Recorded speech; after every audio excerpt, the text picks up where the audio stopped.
राजीव, अब बेशक high court पे अगर सीबीआई चली जाएगी, लेकिन यहाँ लोअर कोर्ट का अगर ये कहना कि सबूतों का अभाव है और जिस तरह से जो दलीलें चल रही थी, कोर्ट ने ये भी कहा, जो वकील बता रहे थे कि जो भी फाइल तैयार की गई एक्साइज पॉलिसी को लेकर वो तमाम इंस्टीट्यूशंस के अप्रूवल्स के बाद ही जो है वो जारी की गई, तो ऐसे में सिर्फ अरविंद केजरीवाल या मनीष सिसोदिया यही मेन एक्यूज्ड क्यों? तो यहां पर ये जब ये आधार इतना मजबूत यहां दिख रहा है, तो कितनी सफलता आगे सीबीआई को हाई कोर्ट में मिल सकती है? एनेबल्स के रूप में देखना होगा। है कि दिल्ली सरकार में जो केंद्र के अधिकारी मतलब ऑल इंडिया सर्विसेज के अधिकारी थे, उन्होंने ही ये रेड फ्लैग किया था कि शराब घोटाले की वजह से दिल्ली को राजस्व को इतने का नुकसान हुआ है। और उसके बाद फिर मामला आगे बढ़ा, रेड पड़ी और सीबीआई और ईडी इसमें आए। और आपको याद होगा कि सीबीआई के एफआईआर के आधार पर ही ईडी ने केस दर्ज किया था।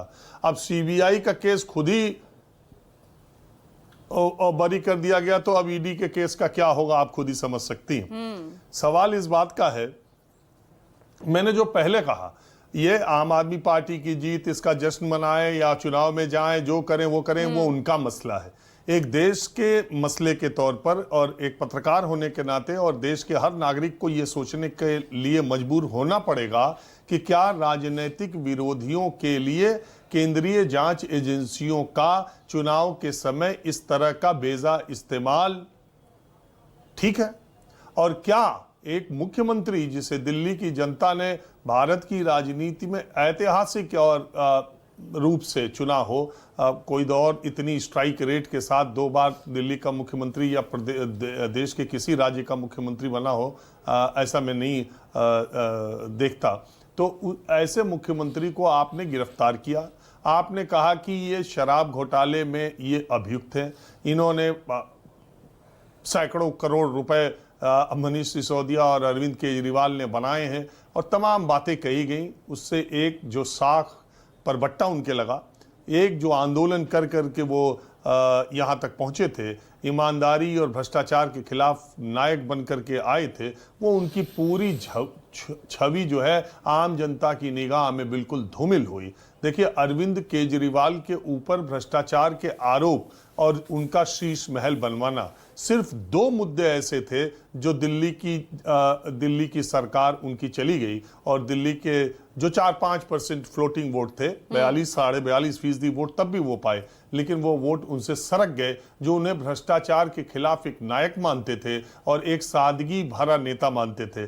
उनकी उस इमेज को बहुत धक्का लगा। आज के इस फैसले से अपनी पुरानी इमेज को वापस पाने के लिए अरविंद केजरीवाल अब 2 गुनी नहीं 10 गुनी ताकत के साथ वापस आएंगे। उनका मोरल भी बहुत बूस्टअप हुआ होगा। उनकी पॉलिटिकल जर्नी कैसी हो कैसी नहीं हो उस पर मैं नहीं जाता, उनके लोकतंत्र में सबको अपना अधिकार है।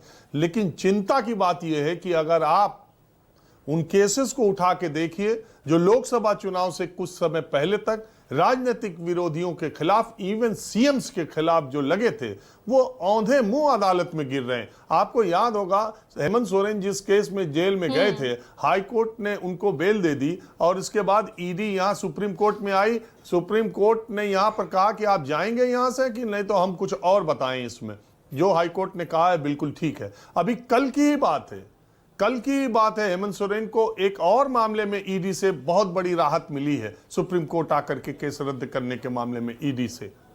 और वो कल की बात मैं कह रहा हूं, 24 घंटे पहले की। बताइए, 2 सीएम को आपने ऐसा पोर्ट्रे कर दिया केंद्रीय जांच एजेंसियों ने, और उनकी कार्रवाई में सत्ताधारी दल के बड़े बड़े चेहरे समर्थन में खड़े थे कि नहीं, जो होगा अदालत में आइएगा, देख लिया जाएगा, अदालत में जाके अपने को बरी कराइए, आप पे सीधे सीधे आरोप है, आपने ये किया।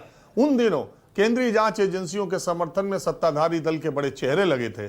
आज उन्हें जवाब देना पड़ेगा। देश के लिए ये बहुत इंपॉर्टेंट है कि ये देश की जो एजेंसियां हैं, केंद्रीय जांच एजेंसियां, अगर इस तरह की कार्रवाई करती, और भी केसेस है, आपने देखा पीछे और भी केसेस आए हैं जिसमें औंधे मुंह इनकी कार्रवाइयां गिरी हैं। अभी अरविंद केजरीवाल, मनीष सिसोदिया लोअर कोर्ट से बरी हुए हैं। अभी आगे की बात बाकी है, लेकिन इतना तो जरूर है कि ये 2 साल जो उनके गए हैं, 2 साल जो उनकी छवि खराब हुई है, और अदालत अगर ये कहती है कि सीबीआई के हाथ में कुछ नहीं है, बिना किसी प्रूफ के, बिना